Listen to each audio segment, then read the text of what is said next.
لە دەواازەی بەشێکی شار و شارۆچکەکانی باشووری کوردستان وێنەی شەهیدانی شەڕی دژ بە چەکدارانی داعش هەڵواسراوە. ئەم وێنانە بەشێک لە کەسوکاری شەهیدانی دڵخۆش کردووە، بەڵام ئەوانەشی نیگەران کردووە کە وێنەی شەهیدەکانیان هەڵنەواسراوە. وەک کوڕە شەهیدێک هەڵواستنی وێنانە بە شتێکی باش بزانم بۆی هەر تاکێکی نیشتمان بزانێ ئەو نیشتمانە خوێنی بۆ ڕژاوە. داواکاریشم وێنەکان لە فلێکسۆ بگۆڕن بۆ شتێکی باشتر بۆی نەدڕێن و کۆن نەبن و کاڵ نەبنەوە. وێنەی سەرجەم شەهیدەکان بە مەراسیم پەردەیان لەسەر لادراوە کە سوکاری بەشێک لە شەهیدەکانیش دوای بێهیوابوون لە گەڕانەوەی تەرمی شەهیدەکانیان بۆ سێبووری دڵیان وێنەی شەهیدەکانیان هەڵدەواستن.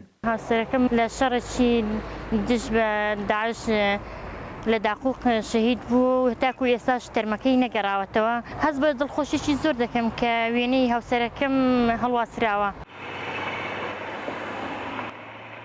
هەرچەندە وەزارەتی پێشمەرگە لەگەڵ ئەوەدا نییە بەم شێوەیە وێنەی شەهیدەکان هەڵبواسرێت، بەڵام بەهۆی قەیرانی دارایش ناتوانێت پلانەکەی بۆ هەڵواسینی وێنەی سەرجەم شەهیدان جێبەجێ بکات. هەندێک ماڵکراوی هەندێکی نەکراوە، ئەمە بۆ خۆی ماڵەکەی کە بۆیان نەکراوە ئەمە مەدروستکان ڕەنگە لای ئەوان گلەیەکیش بێ بۆ لای بۆ یەکە پێشمەرگایەتەکەی دەمانێت بە شێوەی باشتر و جوانتر و تەرتیبتر لە شوێنی گونجاوتر هۆڵ و قاعی تایبەت بۆ مۆزوعە دابین بکەین کە تعبیر بێ لە هەموو شەهیدانی شەڕی داعش. ئەم وێنانە بەشێکیان لەسەر خەرجی کەسوکاری شەهیدان و بەشێکی دیکەشان لەسەر خەرجی بەرپرسان و لایەنە سیاسیەکان و هاونیشتیمانیان هەڵواسراون.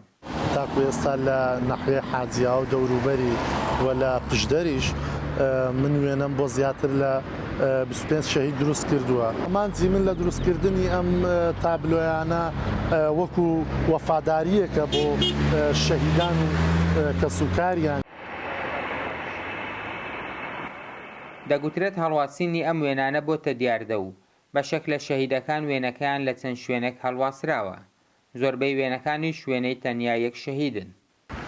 کەسوکاری شەهیدانی شەڕی دژ بە چەکدارانی داعش داوا دەکەن حکومەتی هەرێمی کوردستان لە دوای تێپەڕاندنی قەیرانی دارایی لە شار و شارۆچکەکان مۆنۆمنتی تایبەت بە شەهیدان دروست بکات و لە ناویدا وێنە و ناوی شەهیدەکان هەڵبواسێت. فەرمانچۆمانی ڕوودا و ڕانیە.